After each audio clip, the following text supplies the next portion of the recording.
Viral video sejumlah ibu-ibu di Bau-Bau, Sulawesi Tenggara, saling berebut minyak goreng di sebuah pusat perbelanjaan hypermart, Minggu, tanggal 20 Februari tahun 2022.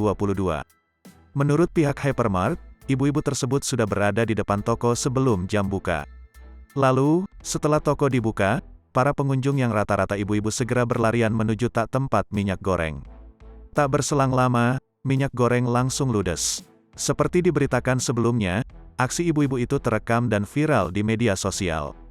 Dalam video yang berdurasi sekitar 27 detik itu, sejumlah ibu-ibu tampak berebutan mengambil minyak dengan keranjang. Bahkan ada yang saling menarik minyak goreng hingga kemasannya sobek dan tumpah ke lantai.